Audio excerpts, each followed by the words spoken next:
Digital फलक आणि sound system यामुळे दोन समाजात वादाची ठिणगी पडली। त्यातूनच कोल्हापुरातील सिद्धार्थनगर आणि राजेबागस्वार परिसरातील दोन समाजात तुफान हाणामारी झाली। दोन्ही गट एकमेकांना भिडले आणि प्रचंड दगडफेक झाली। त्यामध्ये पोलीस अधिकारी कर्मचाऱ्यांसह 10 जण जखमी झाले। त्यापैकी तिघांवर सीपीआर मध्ये उपचार सुरू आहेत। तर संतप्त जमावाने सिद्धार्थनगर कमानीजवळील काही वाहनांना लक्ष्य केलं। त्यामध्ये 8 वाहनांची तोडफोड झाली तर 2 वाहनं पेटवण्यात आली। अखेर दोन्हीकडील जमावाला पांगवण्यासाठी पोलिसांना लाठीमार करणं भाग पडलं। वरिष्ठ पोलीस अधिकाऱ्यांनी दोन्ही समाजाची समजूत काढून सुमारे 2 तासांनंतर परिस्थितीवर नियंत्रण मिळवलं। कोल्हापुरातील टाउन हॉल परिसरातील राजेबागस्वार मंडळाच्या कार्यकर्त्यांनी शुक्रवारी दुपारी भारत तरुण मंडळाच्या 31व्या वर्धापन दिनाचं औचित्य साधून सिद्धार्थनगर कमानीजवळ कार्यक्रम आयोजित केला होता। त्यावेळी कमानीपाशी भव्य डिजिटल फलक लावला होता। डॉल्बी सिस्टीम लावून या परिसरात तरुणांचा जल्लोष सुरू होता। त्याचवेळी सिद्धार्थनगर परिसरातील काही नागरिकांनी रस्ता अडवून जल्लोष करू नका, तसंच आदिल फरास आणि ऋतुराज क्षीरसागर यांची छबी असलेला फलक उतरवा अशी मागणी केली। त्यावर मुस्लिम समाजातील तरुणांनी त्यांचा विरोध झिडकारून लावला। त्यातून वाद सुरू झाला।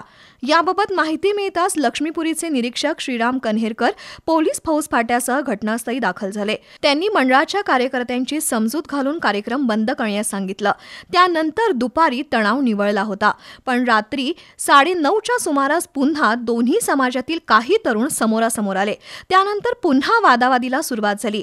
पोलिसांसमोरच एकमेकांवर दगडफेक आणि जाळपोळीला सुरुवात झाली। दोन्ही समाजातील लोक समोरासमोर आल्यानं तणाव वाढला। एकमेकांच्या अंगावर धावून जात दोन्ही बाजूकडून तुफान दगडफेकीला सुरुवात झाली। या हल्ल्यात राजेबागस्वार दर्गा परिसरात राहणारे सद्दाम महात, निहाल शेख, जरियाब इनामदार, अशफाक नायकवडी, इक्बाल सरकवास यांच्यासह स्थानिक गुन्हे अन्वेषण शाखेचे उपनिरीक्षक शेष मोरे, लक्ष्मीपुरीचे अंमलदार अबिद मुल्ला जखमी झाले। यापैकी पोलीस वगळता इतरांना सीपीआरमध्ये उपचारासाठी दाखल करण्यात आलं। तसंच सिद्धार्थनगर परिसरातील 2 तरुण दगडफेकीत जखमी झाले। तणाव वाढत असतानाच काही नागरिकांनी सिद्धार्थनगर कमानीजवळ लावलेल्या वाहनांना टार्गेट केलं। त्यामध्ये सरताज खलिफा, रियाज पटेल, अब्दुल महात, अरमान महात, फारुख सुबेदार, मुबारक शेख, रफिक सनदी यांची 4 चाकी वाहनं आणि रिक्षांची तोडफोड झाली। तसंच 2 4-चाकी वाहनं पेटवून देण्यात आली। अखेर पोलिसांनी अतिरिक्त फौजफाटा घटनास्थळी बोलवला।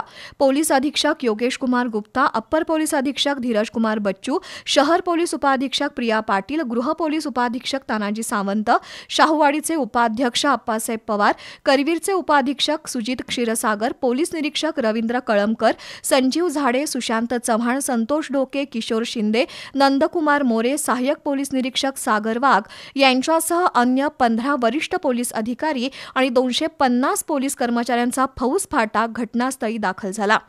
तर दंगल काबू नियंत्रण पथकही धावून आलं। पोलिसांनी दोन्ही समाजाची समजूत काढून जमाव पांगवण्यास सुरुवात केली, पण दोन्हीकडील कार्यकर्ते प्रचंड आक्रमक झाले होते। त्यामुळे पोलिसांनी लाठी हल्ला करून दोन्ही समाजातील लोकांना पांगवलं, तसंच जाळपोळ झालेली वाहनं विझवण्याचं काम देखील केलं। गैरसमजुतीने एक वाद झालेला आहे।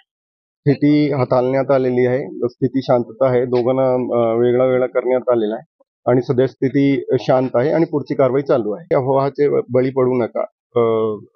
सध्या स्थिती शांत आहे। ते अचानकपणे घडलेली घटना आहे आणि दोघे समाजचे नेता, जे प्रत्यक्ष नेता मंडळी आहेत, त्यांनी सुद्धा आवाहन केलेलं आहे की असं कुठलाही मेसेज पुढे जाऊ नये। तर सगळ्यांना आवाहन करतो की अफवाची बळी पडू नका। स्थिती शांत आहे। काही सामाजिक तेढचा प्रश्न नाही। त्यानंतर पोलीस प्रमुखांनी हे प्रकरण अत्यंत संयमानं हाताळत दोन्ही समाजातील प्रमुख नेत्यांची समजूत काढली। अखेर रात्री 11:30 वाजता परिस्थिती आटोक्यात आली, पण त्यानंतर या परिसरात प्रचंड पोलीस बंदोबस्त तैनात करण्यात आला।